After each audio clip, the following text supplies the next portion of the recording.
This is the Bartholomewtown Podcast. All right, everybody. Well, here we are, episode 400 of the Bartholomewtown Podcast. And I just wanted to hop on for a second, nothing too crazy here. But first of all, to thank all of you, the listeners. It means so much to me, the world that we've built here, the relationship that we've developed over these last years. And I see it as an open two-way conversation. You know, whether or not you're actually responding to me by email or tweet or whatever it is, I really try to get a sense of what it is that you're interested in, what it is that is important to you, what it is that's sort of been undercovered or underserved here in Rhode Island.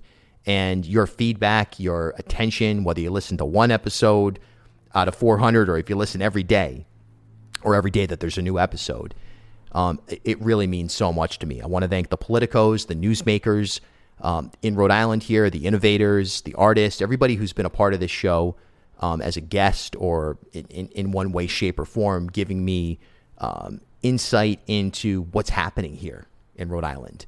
I want to thank my sponsors. And I'm excited about what we've been able to accomplish with our partnerships there. And I think we've got a lot more coming. In fact, I know we do. I'm really excited about where all that is going.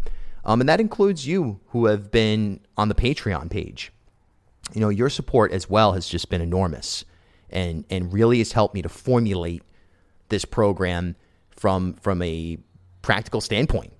You know, it takes money to run a podcast that has, that you're not just doing, into your iPhone or something like that. You know, really, it's very much noted and appreciated those of you who have been on the back end on the Patreon.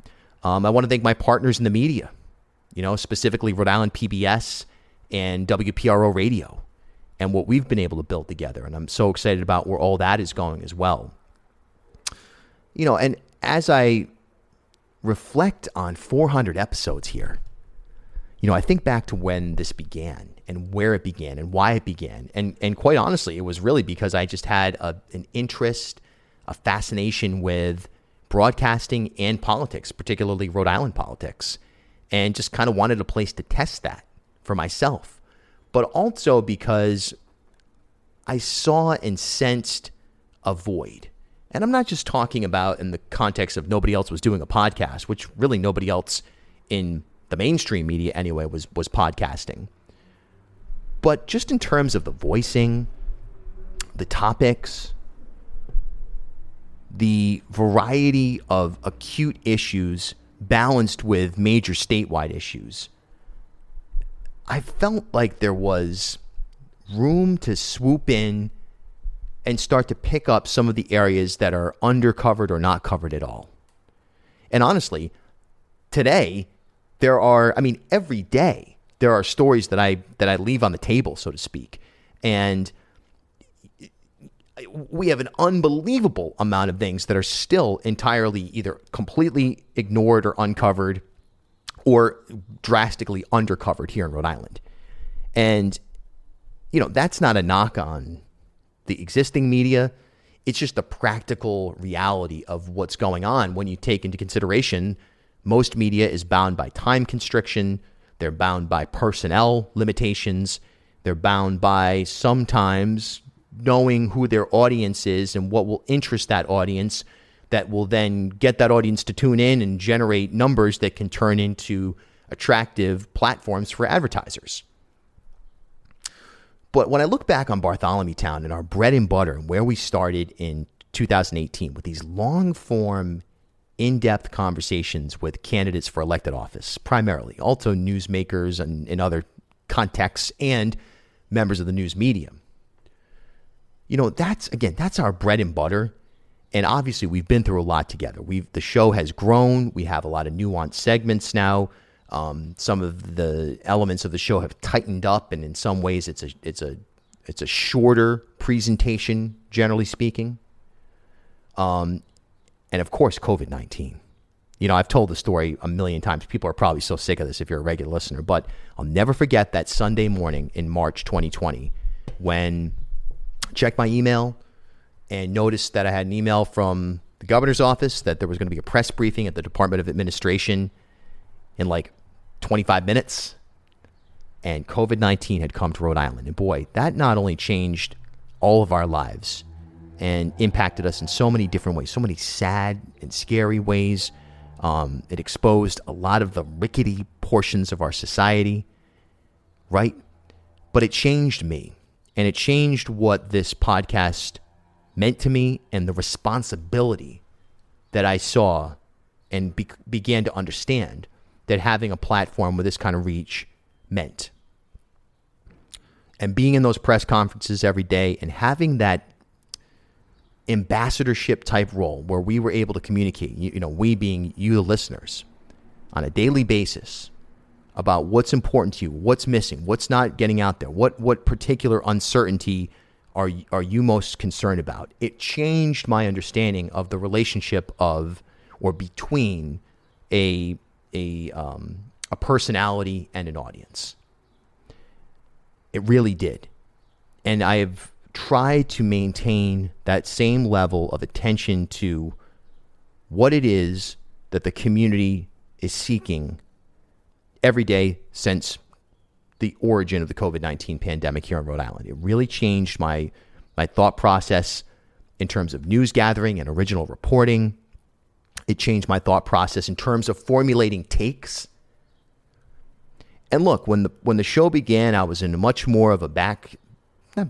That's not appropriate, but much more of a narrative, probably a little bit more journalistic approach to things. And of course, any of you who've listened over the years know that I've evolved to have much more of an analysis, opinion, offering takes on issues. But at the same time, I try to stay objective. I try to stay open-minded. I try to stay curious. I try to stay as informed as I possibly can be on every single issue and every single person that we're dealing with here on the show, because I believe in that responsibility. And it really came to my attention in a whole new way during COVID-19. We've got a lot ahead here this year. Obviously, we're in an election year. There's some interesting things happening in Rhode Island as well, besides the elections. And I want to capture that. I want to capture this state in audio form as best as I can. And I have a lot of ideas for things that, look, I wish sometimes I'm like, if I need 48-hour days. And I mean that. I'm really enjoying the work I'm doing with the radio. I'm really enjoying the work that I'm doing in music.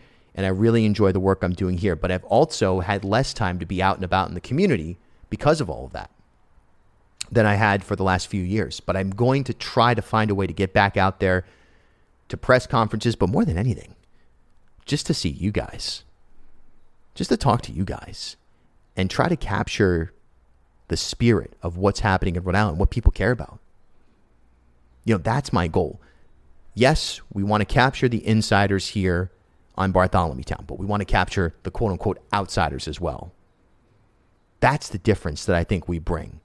And by the way, I consider anyone who's quote-unquote a political outsider or a news outsider equal to an insider. You don't have more standing in terms of your credibility just because of a particular job or role that you have inside this community. Now, there's expertise, and there's obviously people who have more experience, but I don't give you more fundamental human credibility just because of that.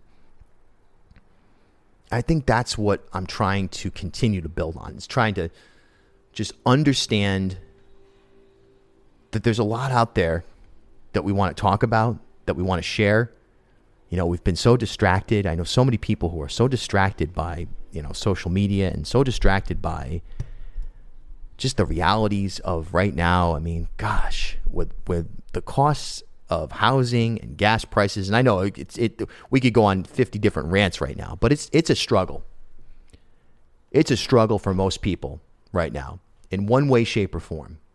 And we need to elevate that, and we need to find solutions. And I want this show to be a part of that. Not just complaining, not just, cranker, oh man, I guys believe the gas prices of Joe Biden's gas prices. But actually, let's formulate ways that we can get around this. We may not be able to change the price of gas. We may not be able to specifically build more housing. I mean, getting out the tools and purchasing or acquiring otherwise land to do so. But we can find ways to, one, navigate in a world where the pressures are enormous right now, but also to put pressure on the people who can do those things for us. And that takes tact. You know, you have to be aggressive, but you can't be overly aggressive. You have to understand the way things work inside, but you can't get trapped inside. You have to be able to be flexible, but you also have to have a commitment to certain things that you're not going to yield on. You're not going to back down on. I want to find them. I want to search for them. And I want us to do that together as much as we can. And for the newsmaker community out there here in Rhode Island, for those of you who have made Bartholomewtown a place that you go on a regular basis or on an occasional basis, I want to thank you for that. You know, I'm not saying I'm plastering people with the hardest hitting questions every single time, because I think a lot of times that approach is also not, it seems like, oh, this is the journalistic way. This is the how you got to hit them with the hard questions. And obviously there's a lot of truth to that. If you're doing an investigation, if you're really trying to break something down and get to what the actual truth is on a particular nuanced aspect of a person or their platform or their policy or an agreement or whatever it is, obviously there, you need that aggressive approach. But it's not the only way. Humanizing people and getting into more nuanced discussions from that perspective can also be very effective, I believe. And we're going to continue to do that. And we're going to continue to cover this election that's coming in a way that I want to look back on and be enormously proud of. You know, there are people running for offices here that I look at and I go, man, you know, come on now. You know, some of the things people are saying, some of the things people are doing are just mind-boggling to me, and I don't agree with them. But I'm going to give them a fair shake. And I'm going to hold everybody to the same standard here this year. And guess what? As you should as well.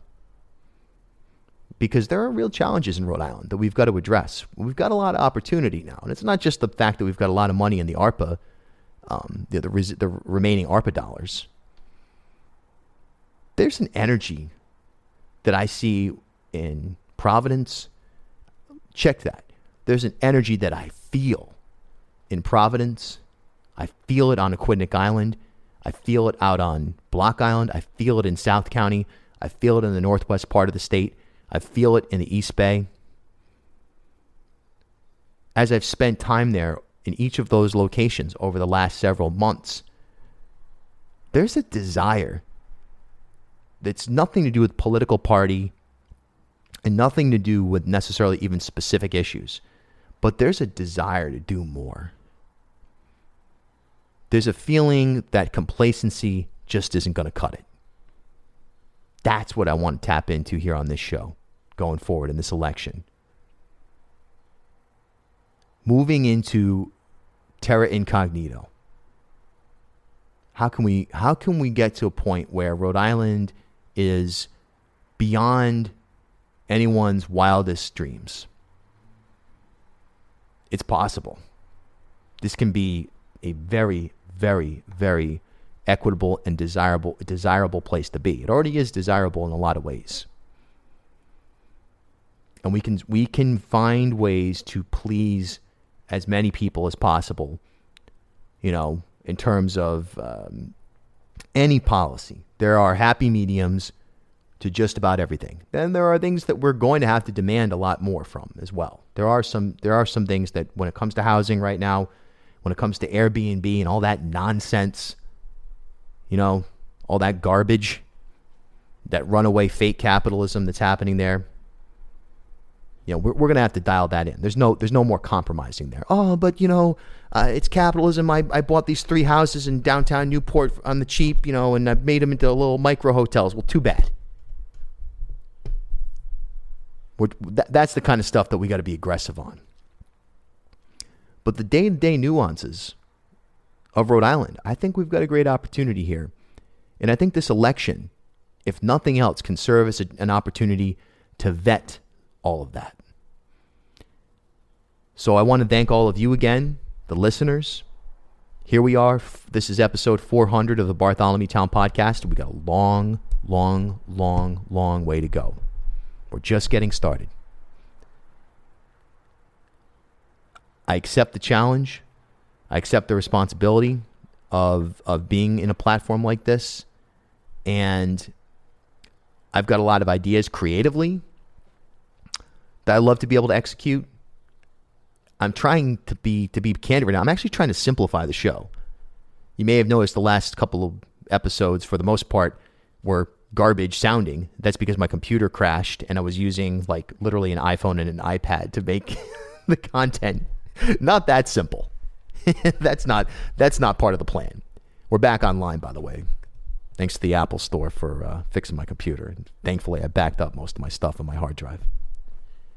But I'm trying to simplify things in terms of like the presentation. I want to tighten it a little bit, make it a little bit more energized, spend less time on the back end on production and editing and things like that, and just more on like, let's go. I'm learning a lot from the radio. And I know a lot in my heart and soul from performing live.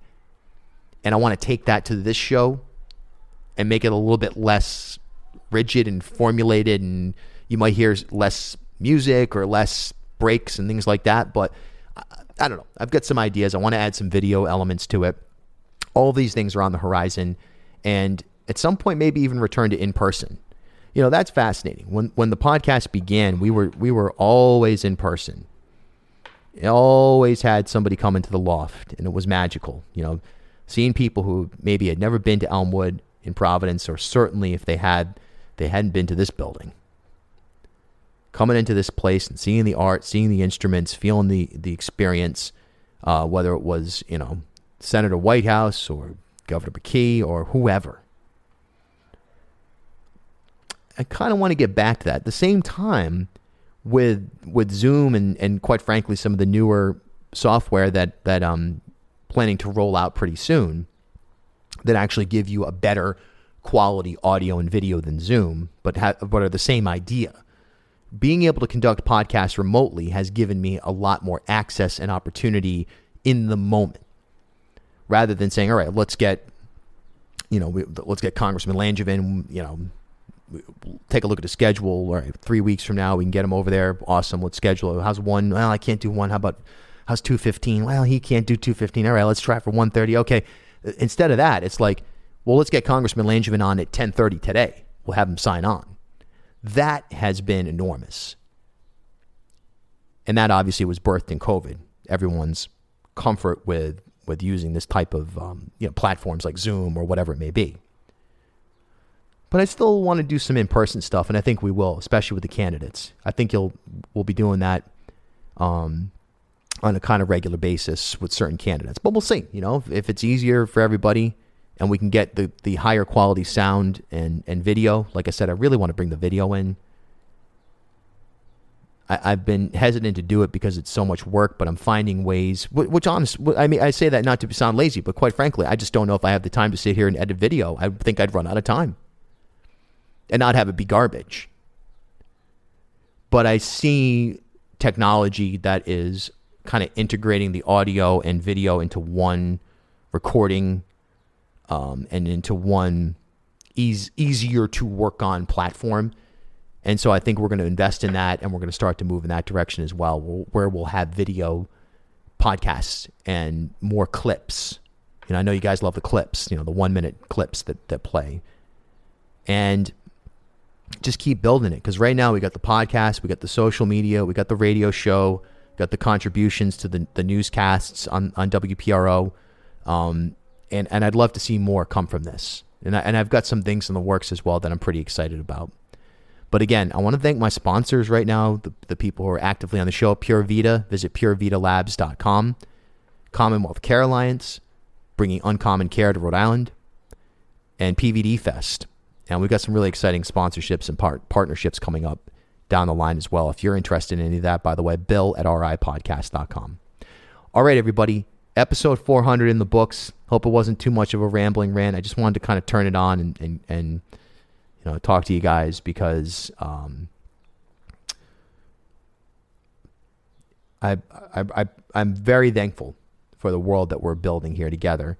And, you know, I think episode 400, I really mean it when I say it's just the beginning. All right, guys, take care. We'll talk soon.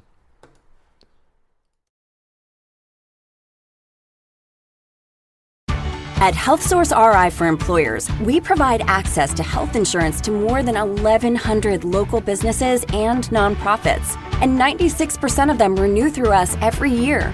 Maybe it's our choice of 19 different health plans, our 10 years of customizing solutions, or our one local team of dedicated experts helping employers find quality health insurance. See how our numbers stack up for you. Learn more at healthsourceri.com/employers.